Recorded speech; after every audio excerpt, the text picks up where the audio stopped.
कभी आपने इस बारे में सोचा है आपको इतना गुस्सा क्यों आता है? रीजन क्या है? आज मैं आपको कारण बताना चाहता हूं कि हमें गुस्सा क्यों आता है, और मैं आपको रास्ता भी बताना चाहता हूं कि आप वहां से कैसे बाहर आ सकते हैं। पर सबसे पहले मैं बताना चाहता हूं कि गुस्सा जो है वो कितना खतरनाक है। देखिए, बाइबल के अंदर ऐसा लिखा गया है, क्रोध तो करो पर पाप मत करो। आपको ये बात समझनी है कि कौन सा क्रोध जो है वो पाप नहीं है और कौन सा क्रोध है जो पाप है। आप देखते रहेंगे, मैं जब भी प्रचार करता हूं मैं एक आयत लेता हूं और बाइबल का ही एक एग्जाम्पल यूज करता हूं उसे समझाने के लिए। अब देखिए, पौलुस ने एफिसियों में क्या लिखा, क्रोध तो करो परंतु पाप मत करो। आप जानते हैं किसी को करेक्ट करना, आप देखिए मैं भी करेक्ट करता हूं, आप भी कभी बच्चों को करेक्ट करते होंगे। अगर आपके बच्चे दूध नहीं पी रहे हैं, अगर आपके बच्चे खाना ठीक से नहीं खा रहे हैं, अगर आपके बच्चे स्टडी से ज़्यादा गेम्स खेलते हैं और अगर आप नहीं डांट रहे हो तो ये गलत है। अगर एक पास्टर अपनी कलीसिया को नहीं डांटता तो इसका मतलब मैं आपको लिख के दे सकता हूं कि उसकी कलीसिया बहुत सारी बातों में, गलत बातों में इन्वॉल्व हो जाएगी। क्यों यरूशलेम के चारों ओर दीवारें थी? क्योंकि प्रभु ने कभी नहीं चाहा कि ये जो शहर है ये दूसरे शहरों के साथ मिक्स हो। आपको ये बात समझनी है यीशु के जीवन से कि देखिए, जब भी यीशु को दुष्ट आत्मा कहा गया, पेटू कहा गया, पियक्कड़ कहा गया, अलग अलग नाम दिए गए, कभी यीशु ने गुस्से में उन्हें कुछ नहीं कहा। जब भी लोग आपके कैरेक्टर पे फिंगर उठाते हैं, आपके लिए कुछ बोलते हैं, आपको गुस्सा नहीं आना चाहिए। लेकिन जब यीशु ने देखा कि मंदिर में व्यापार हो रहा है, लोग पैसों की लेन देन कर रहे हैं, लोग चीजों को बेच रहे हैं अंदर। अब देखिए, जो जानवर वो मंदिर के अंदर बेच रहे थे, वो सारे जानवर जो थे एक्चुअली वो बलिदान के लिए ही यूज होते हैं, पर वो क्या कर रहे थे, वो मंदिर के अंदर काम कर रहे थे, जबकि काम मंदिर के बाहर होना चाहिए। आज बहुत सारे लोग जो हैं वो प्रभु के मंदिर में बिजनेस करते हैं व्यापार करते हैं। जब यीशु ने देखा कि ये मंदिर के अंदर व्यापार करते हैं, तब यीशु को गुस्सा आया। ऐसा लिखा है कि उसने सब कुछ जो है उनका उलट पुलट कर दिया और उसने फेंक दिया सबको। पर आपने एक बात देखी होगी कि पर यीशु को गुस्सा कहां आया, जब उसने देखा कि परमेश्वर के राज्य में कुछ खराब हो रहा है। मेरे भाइयों और बहनों, इस बात को याद रखिए, जीसस ने किसी व्यक्ति को नहीं मारा। यीशु ने न किसी को गाली दी, न यीशु ने किसी को श्राप दिया, न यीशु ने वहां पर किसी का नाम लिया था, कभी भी नहीं। लेकिन यीशु ने वहां पर जो सिस्टम था, जो वो काम कर रहे थे, उसने उस सिस्टम को ही उखाड़ दिया, निकाल के फेंक दिया। अब देखिए, इस बात को ध्यान से सुनिए। जब यीशु को लोग उसके कैरेक्टर के लिए बोलते थे, तू पेटू है, तू पियक्कड़ है, तू ऐसा है, तू ऐसा है, तब यीशु कुछ नहीं कहते थे। लेकिन जब यीशु ने देखा कि प्रभु का मंदिर खराब हो रहा है, तब उसे गुस्सा आया। यदि आप ध्यान दें तो आज के लोग बिल्कुल उल्टे हैं। जब उनके चरित्र के ऊपर आता है तो उन्हें बड़ा गुस्सा आता है, लेकिन जब वो देखते हैं कि परमेश्वर के राज्य में, उसकी कलीसिया में कुछ बुराई हो रही है, तो वो चुप रहते हैं। ये बात दर्शाती है कि हम कॉम्प्रोमाइजर्स हैं। आज मैं आपको बताना चाहता हूं मेरे भाइयों और बहनों, अगर आपको परमेश्वर के राज्य में दिख रही गड़बड़ी को देखकर अगर गुस्सा आता है तो नो प्रॉब्लम, ये कोई गुस्सा नहीं है। इवन आपने देखा कि जब यीशु सेवकाई करता था तो फरीसी उसे तंग करते थे, ऐसा लिखा गया कि यीशु ने क्रोध से उन्हें देखा। अगर आप किसी की भलाई करने जा रहे हैं और कोई आपको रोक रहा है, वहां पर गुस्सा करना पाप नहीं है। परमेश्वर के राज्य के अंदर अगर कुछ गलत हो रहा है और आप वहां पर गुस्सा कर रहे हैं, आपको गाली नहीं निकालनी है, आपको कुछ और नहीं करना है, कोई अब्यूज लैंग्वेज बात नहीं करनी है, पर आपको गुस्सा करना चाहिए, इसमें कोई गलत बात नहीं है। लेकिन अब मैं आपको उन लोगों से बात करना चाहता हूं जिन्हें बहुत गुस्सा आता है, घर के अंदर, ऑफिस के अंदर, बहुत सारी जगहों पे। मैं चाहता हूं आप आज इस जड़ को पकड़ लें।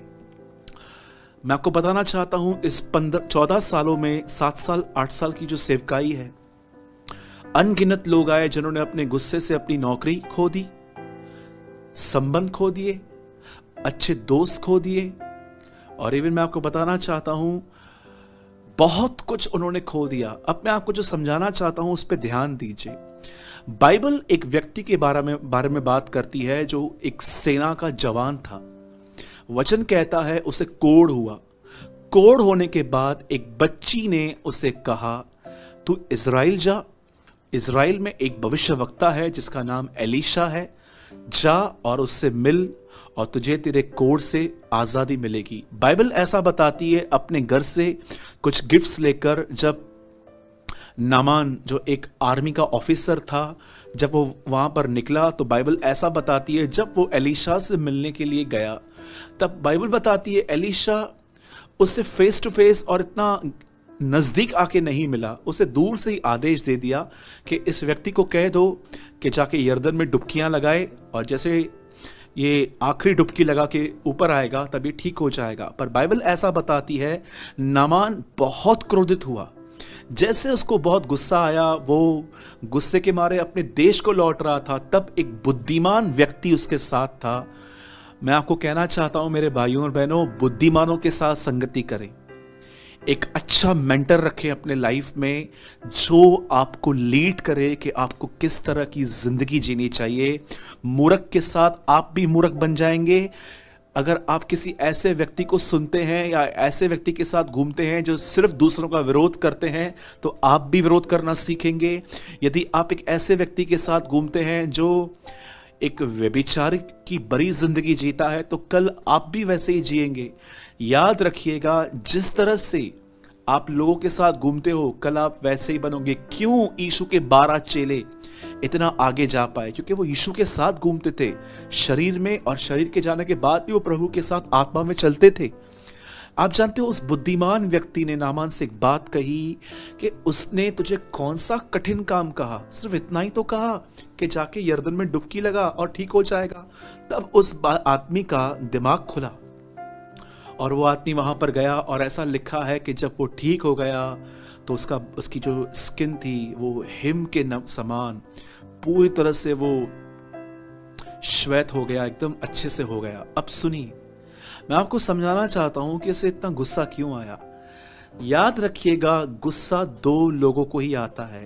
एक जो लोगों से बहुत ज्यादा उम्मीद करते हैं, दूसरा जो अपने अंदर अपने बारे में बहुत उच्च विचार रखते हैं, हाई थिंकिंग। आप देखिए इस आदमी की पोजीशन क्या है। ये आदमी अपने सेना का एक बहुत बड़ा जवान है। इस बात को लेके इसे घमंड है। जैसे आज भी बहुत सारे लोगों को घमंड है, मैं ये हूं, मैं वो हूं, मैं घर का बड़ा हूं, मैं एक बहुत बड़ा प्रभु का दास हूं, ये हूं। और आजकल तो दिक्कत ये भी है कि लोगों को अपने बाइबल के ज्ञान पर भी घमंड है। आप देखिए, आप कुछ लोगों को सिखाना चाहेंगे पर वो आपसे कभी नहीं सीखेंगे, क्योंकि उन्हें लगता है कि मुझे इनफ पता है, अब मुझे किसी से भी सीखने की कोई जरूरत नहीं है। आप जानते हो, एक प्रॉब्लम ये था इस आदमी के अंदर कि ये अपने आप को कुछ समझता था, और दूसरी बात जो थी वो ये थी कि इसने अपने मन के अंदर ऐसी थिंकिंग रखी थी कि जब मैं वहां पर जाऊंगा एलीशा खुद आएगा, मेरा स्वागत करेगा, मुझे लंच देगा, मुझे डिनर देगा, मुझे चाय देगा, मुझे वो देगा, मुझे सब कुछ, मेरी पहनवाई करेगा, तब वो कहेगा मैं आपके लिए क्या कर सकता हूं। लेकिन ऐसा कुछ नहीं हुआ। यही एक कारण था इस आदमी के गुस्से का। आज मैं आपसे पूछना चाहता हूं, क्यों आप किसी से बहुत जल्दी नाराज हो जाते हैं, गुस्सा कर बैठते हैं और गुस्से में ऐसी बातें बोल देते हैं कि सामने वाले के अंदर एक पॉइजन आ जाता है आपके लिए, और वो आदमी अब आपसे बात नहीं करना चाहते। मेरे भाइयों और बहनों, सबसे पहले अपने विचारों में अपने आप को छोटा रखिए। बाइबल बताती है यीशु परमेश्वर के समान एक था, पर उसने अपने आप को इस वश में रखने की वस्तु न समझा, परंतु वो एक धीन और नम्र व्यक्ति की तरह हमारे बीच में आया। अगर परमेश्वर राजा बन के आता तो भी ये नम्रता थी, पर यीशु इंसान बनकर हमारे बीच में आया। जरा आप सोचिए, आप अपने आप को क्या समझते हैं? क्यों आपको आदर न मिलने पर गुस्सा, तकलीफ और रोना आता है कि मेरा बर्थडे था, मुझसे पूछा नहीं गया, मुझे वेडिंग पे बुलाया गया लेकिन मुझे वैसे इज्जत नहीं मिली जैसे दूसरों को मिली। ये क्या है? ये उम्मीद है। उम्मीद आपको हमेशा ठोकर खिलाएगी। अगर आपको उम्मीद करनी है, भरोसा करना ही है, आप खुदावंत पर कीजिए। मेरे भाइयों और बहनों, आप में से जितने भी ओल्ड 40, 45, 50 के ऊपर मुझे देख रहे हैं, मैं यीशु के नाम में कहता हूं, अपनी औलाद से भी इतनी उम्मीद न करें। मैं विश्वास करता हूं, मेरे जितने भी जो बुजुर्ग मुझे देख रहे हैं, मैं यीशु के नाम से कहता हूं, आपके बुढ़ापे के दिन आपके जवानी के दिनों से अच्छे होंगे, लेकिन उम्मीद न करें, अदरवाइज आप भी उनकी तरह बन जाएंगे जो सुबह शाम उठते बैठते एक ही बात बोलते हैं, मैंने इनके लिए इतना कुछ किया पर इन्होंने मेरे लिए क्या किया। और दूसरी चीज, एक होती है उम्मीद, एक होता है अपने आप को बड़ा समझना, और दूसरी चीज है उम्मीद। अपने आप को छोटा रखिए, हम कुछ भी नहीं हैं। कुकर प्रेशर में से जब भाप बाहर आती है वो सेकंड्स में दिखती है, सेकंड्स के बाद गुम भी हो जाती है। याकूब में लिखा है, तुम्हारा जीवन है ही क्या, तुम भाप की तरह हो। मेरे भाइयों और बहनों, अपने आप को दीन और नम्र बना के रखिए, जमीन से जुड़े हुए व्यक्ति बनिए। आपको जितना खुदा ऊपर उठाए उतना आपको नीचे जाना चाहिए। और मैं विनती करता हूँ, किसी से उम्मीद न करें कि कोई आपके लिए ये करेगा, कोई आपके लिए ये करेगा। हमेशा खुदा से कहें, खुदा मेरे हड्डियों में ताकत दे ताकि मैं अपना काम खुद कर सकूं। किसी से उम्मीद ना करें। यही रीजन होता है लोगों को गुस्सा आता है। और अगर आप अपने गुस्से पर विजयी पाना चाहते हो पूरी तरह से, तो मैं आपको एक चाबी देता हूं। गलातियों के अंदर आत्मा के फल लिखे गए हैं और उनमें एक फल है संयम, सेल्फ कंट्रोल। सेल्फ कंट्रोल के जब सेल्फ मुझसे आगे दौड़ रहा है कि उसने मुझे इतना कुछ बोला, मैं कैसे छोड़ूं, तब सेल्फ को कंट्रोल में रखना कि नहीं, तुझे कुछ नहीं कहना। यह पवित्र आत्मा का फल है। यदि आप एंगर पे कंट्रोल पाना चाहते हैं, इसे एकदम जड़ से खत्म करना चाहते हैं, तो याद रखिएगा, आपको प्रतिदिन खुदावन से यह कहना चाहिए, मुझे पवित्र आत्मा से भर। और वही पवित्र आत्मा आपको एक फ्रूट देगा जिसका नाम है सेल्फ कंट्रोल।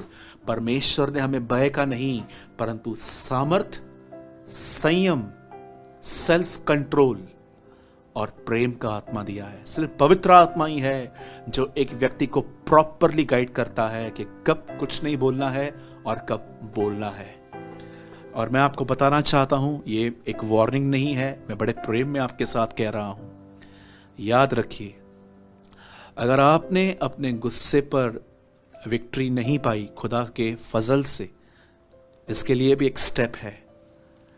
कुछ भी ऑटोमेटिक नहीं होगा। आपको प्रभु के पास जाके ये कहना पड़ेगा कि प्रभु, मैं इतने साल तक ये कहता रहा कि इन्होंने मुझे गुस्सा दिलाया, पूरी गलती मेरी नहीं थी। प्रभु को आपको ये कहना चाहिए, प्रभु पूरी गलती मेरी है, मुझे पवित्र आत्मा से भर, और ताकि मैं गुस्से पर कंट्रोल पाऊं, मैं गुस्से पर विजय पा सकूं। और याद रखिए, अगर गुस्से पे आपने काम नहीं किया तो ये गुस्सा आपको आगे चल के आपके बहुत सारे संबंध खराब कर देगा। मेरे भाइयों और बहनों, संभालिए।